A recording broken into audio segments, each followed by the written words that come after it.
Muchísimas gracias. Muy buenas tardes. Señor presidente de los Estados Unidos mexicanos, señora canciller, queremos reconocer la importancia de la iniciativa que ustedes han asumido para convocar a esta reunión y agradecer también a nuestro amigo, el gobernador de Chiapas, por la solidaria, afectuosa y fraternal acogida con la que nos hemos todos sentido en casa. La verdad es que el tema que nos ocupa, que es el tema de la forma en que los países que estamos convocados vamos a manejar el tema de la inmigración, tiene dos enfoques desde mi punto de vista. El primero, como decía el ex secretario general de Naciones Unidas, Ban Ki-moon, en un 18 de diciembre, que es el Día Internacional de la Migración, que más de 200 millones de seres humanos viven o trabajan en un país que no es de su origen. Yo, por ejemplo, decía él, desde la sede en Nueva York. Esa forma de migrar regulada, organizada y de manera legal es una aspiración en la cual se materializa ese derecho humano fundamental. Pero la convocatoria para esta reunión tiene que ver con la otra cara de la migración forzada. Esa que nos relata dantescas historias, las que nos acaba de comentar nuestra amiga la vicepresidenta de Costa Rica, de casos muy particulares y que genera una dramática situación en la que seres humanos de todas las latitudes enfrentan todos los días. En nuestro continente vemos atravesar selvas, desiertos, ríos, para buscar la tierra prometida en el norte. Ese sueño americano que se nos ha vendido como una quimera. Pero también sucede en otras latitudes.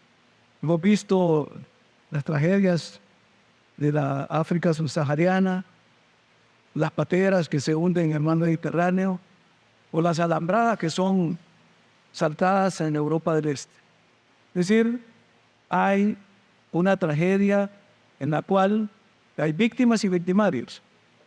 La cita que hacía nuestra amiga sobre la intervención del actual secretario general de Naciones Unidas, que la ha hecho con mucha propiedad porque fue uno de los mejores funcionarios que ha tenido la Agencia para Refugiados de Naciones Unidas, en ACNUR, también nos revela que hay una parte, un componente de negocio, de mafias en esta industria de la muerte.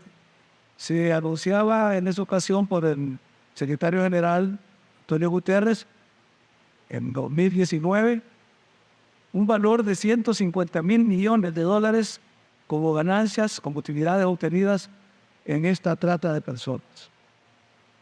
Esta tragedia, cuando nosotros con el presidente Bukele asumimos el gobierno en el 1 de julio de 2019, en El Salvador teníamos como cifra promedio 300 salvadoreños saliendo del país cada día.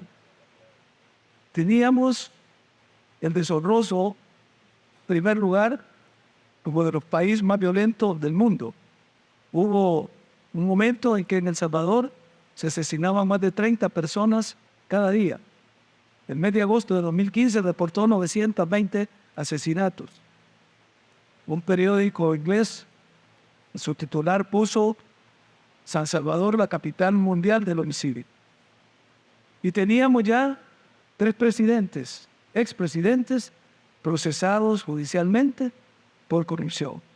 Más de $800 millones habían sido extraídos del erario nacional por estos 3 expresidentes.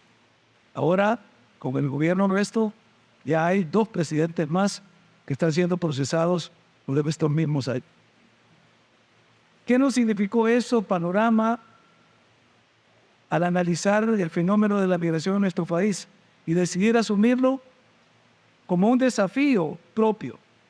Y ya no estar reclamándole a México porque quería poner en la frontera sur un muro que no lo querían poner en la frontera sur de los Estados Unidos, ni empezar a buscar fuera de nuestro país esas causas que generaban la salida de estos 300 salvadoreños todos los días, ni las muertes que se generaban. Y como todos sabemos, el fenómeno de la migración es un fenómeno multicausal. Tiene muchas causas, algunas son coyunturales, son funcionales, pero hay causas estructurales. Y decidimos identificarles cuáles eran y trabajar sobre eso. Y encontramos tres que para nosotros fueron, desde el día 1 de nuestra administración, el desafío más grande. La primera era el modelo de acumulación económica que las élites habían diseñado. Un modelo excluyente en el cual las grandes mayorías populares estaban fuera de la obtención de la distribución de una riqueza de manera más justa y equitativa. Luego el segundo era la violencia. Esa violencia cruel que se imponía en las comunidades por las estructuras criminales que habían alcanzado esa cota en los dos últimos gobiernos de 41,000 asesinados, según los datos del Instituto de Medicina Legal de El Salvador. 41,000 asesinados en los dos últimos gobiernos que nos precedieron. Y si veíamos un poco más atrás, llegaba a la cifra 120,000 asesinados en las 2 décadas anteriores. Cifra más alta que la que tuvimos durante la Guerra Civil. Y como decía, el fenómeno de la corrupción, que no solo se ejemplificaba en estos 5 expresidentes que están procesados, sino que permeaba toda la estructura del Estado y la sociedad. Por eso empezamos por identificar dentro del modelo económico cuál era esa causa más importante que generaba la exclusión y la migración forzada, y era el abandono a la agricultura. Los gobiernos neoliberales que nos administraron durante los últimos 30 años siguieron esos consejos de las instituciones de Bretton Woods, todo ese modelo de desarrollismo, y le apostaron en El Salvador a la venta de nuestra mano de obra barata. Y decidieron que el modelo de desarrollo iba a ser impulsando las máquinas. Y se abandonó totalmente la agricultura, el trabajo agrícola. Y empezaron a migrar y a salir de las zonas rurales flujos de personas, primero hacia nuestras ciudades y luego con rumbo hacia los Estados Unidos. Hemos tenido prácticamente 3 olas de migraciones hacia Estados Unidos. La de los años 80, que era una migración producto de la guerra civil, del conflicto, muy heterogénea, profesionales, estudiantes, empleados, empresarios. Pero la segunda ola, que empieza justamente cuando firmamos la paz en 1992, con la implementación de este modelo, de darle la espalda a la agricultura, es fundamentalmente población rural. Nuestra producción y exportación de café superaba los 4 millones de quintales antes de esta hecatombe. Este año no llegamos ni a 1 millón, porque las plantaciones de café se abandonaron, los beneficios de café se cerraron, la gente no tenía ninguna oportunidad de trabajo en el agro. Hemos tratado de revertir, y esa es una de las políticas que el presidente Bukele ha implementado con un plan maestro de rescate agropecuario, donde estamos definiendo una nueva normativa y marcos jurídicos que permitan reactivar la economía, traer inversión. De hecho, esta semana estuve en Roma atendiendo una convocatoria de la FAO para implementar un proyecto mano de la mano del secretario general de la FAO, donde ya hemos obtenido un financiamiento importante que va a ser suscrito en El Salvador el próximo mes. Porque también la parte económica agrícola se ve afectada, y lo dice la declaración y la convocatoria de este encuentro, por los efectos del cambio climático. Por lo tanto, sí, tenemos que buscar una reactivación agropecuaria en armonía con el medio ambiente. Y hemos visto que el uso de cierto tipo de cultivos en una agricultura controlada nos puede dar buenos beneficios. Ya llevamos una producción a través de casas mayas en las zonas más productivas del país, y creo que va a ser uno de los mecanismos para poder ir sorteando esta nueva fase de reactivación de la agricultura. Pero en el otro campo, del tema de la violencia en las comunidades, también decidimos entrar directamente a combatir a las estructuras criminales. Y a pesar de las críticas que recibimos, algunas críticas acerbas, implementamos nuestro plan control territorial, Es un plan de 7 fases. Apenas vamos por la 6ª, que la acaba de anunciar el presidente. Y mediante este plan y aunado con un instrumento constitucional que es implementar el régimen de excepción, que ya tiene su 20ª edición, porque se va renovando y se va extendiendo cada 30 días, hemos logrado sacar de las comunidades a más de 70,000 miembros de las estructuras criminales. Y la paz, la armonía ha vuelto a la comunidad. Se puede ver ya el florecimiento de pequeños negocios, pequeñas industrias en la base económica de nuestro país, que sin el temor de la extorsión ni la amenaza de la muerte empiezan a florecer. Entonces, haber entrado con una decisión que no solo era políticamente adecuada, sino que era jurídicamente correcta, puesto que lo hicimos cuando declaramos la guerra a las pandillas, basada justamente en el derecho internacional humanitario. Decimos que declarábamos la guerra haciendo uso del jus ad bellum, que es el derecho que tienen los estados de actuar para defender a su población. Nuestra población estaba siendo atacada, asesinada, secuestrada, extorsionada por estas estructuras criminales. Los resultados ahora son palpables. Hemos tenido una nueva imagen. El Salvador se ha posicionado ya en el mundo entero como un lugar de destino turístico por la Organización Mundial del Turismo. Hemos tenido ya 6 campeonatos internacionales de surf. Vamos a tener el próximo con certamen de Miss Universo el próximo mes. Desarrollamos los Juegos Centroamericanos y del Caribe en una organización récord. En menos de año y medio generamos toda la infraestructura deportiva que ahora nos está sirviendo para reactivar la industria del deporte como una atracción también social. Todo eso gracias a que ha vuelto la paz y la tranquilidad en las comunidades, y que la acción criminal de las estructuras bandillerines, de las bandas, de las maras, están ahora en el centro de contención del terrorismo, que tiene capacidad para lograr a todos estos miembros de las estructuras criminales. Y finalmente el tema de la corrupción, que el presidente Bukele, en su discurso en la Nación el pasado 1 de junio, que es la tradición de dar un informe a la Nación cada 1 de junio, hizo el anuncio que declarábamos la guerra a la corrupción.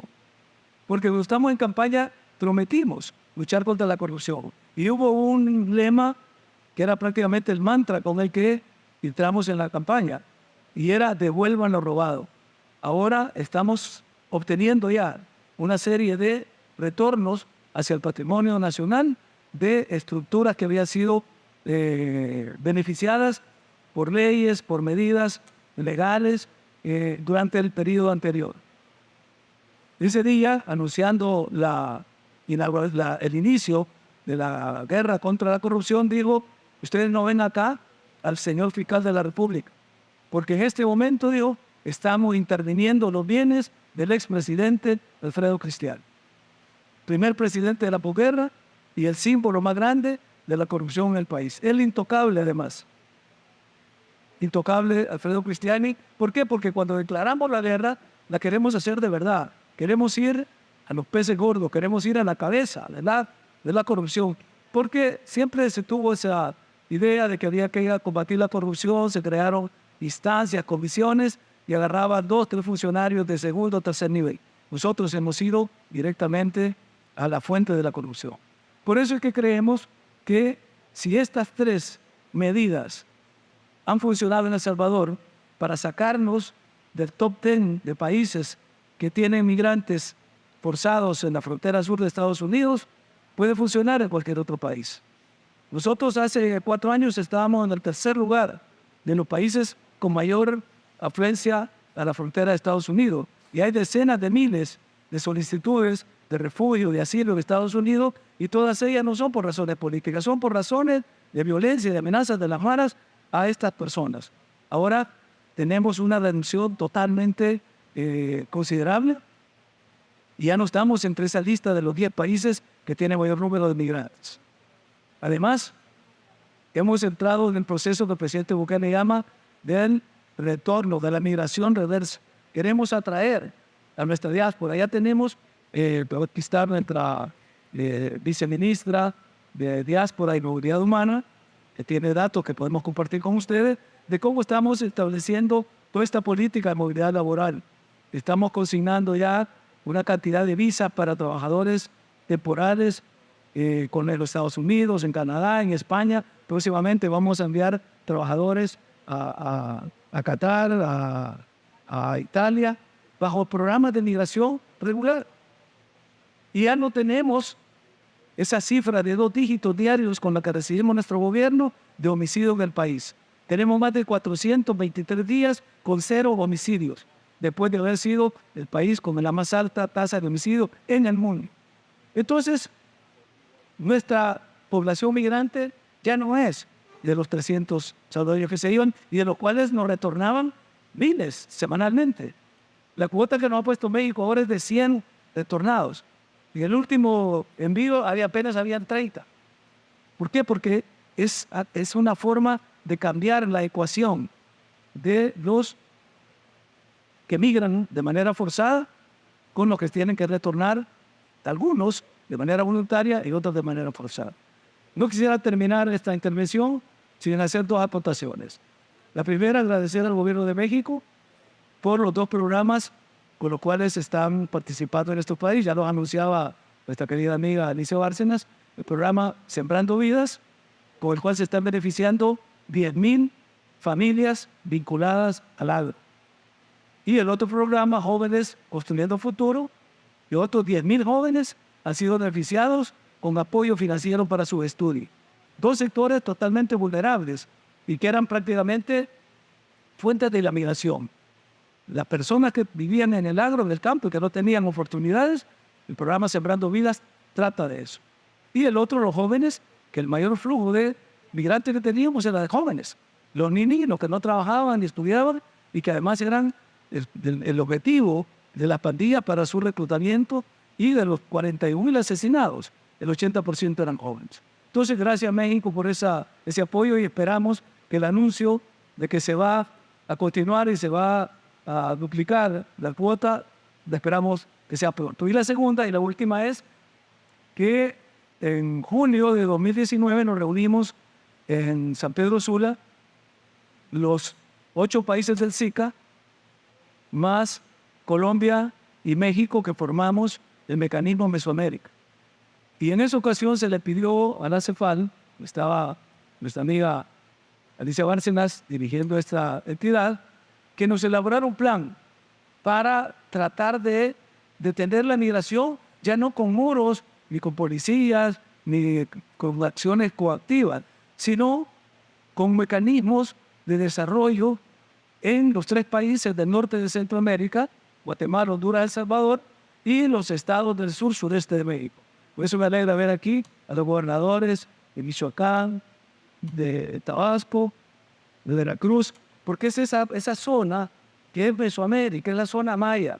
Y la CEPAL nos presentó recientemente, creo que el año pasado, ya el documento que lo aprobamos en la cumbre de CELAC, donde está el plan de desarrollo integral. Muchas de las propuestas que están elaboradas acá y que se han planteado en la declaración y en otras intervenciones están en esos más de 400 proyectos que tiene el PDI.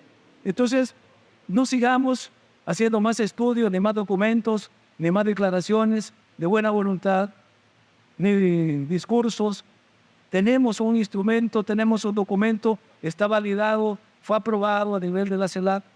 Entonces, empecemos a implementar. Yo le pediría a la canciller, ahora a la canciller, que en esa época era quien dirigía la CEPAL, que pudiera hacer un traslado, una comparación entre todas las medidas que aquí se han estado aprobando para resolver el tema de la migración en nuestros países con los proyectos que están contemplados en el PDI. Muchas gracias.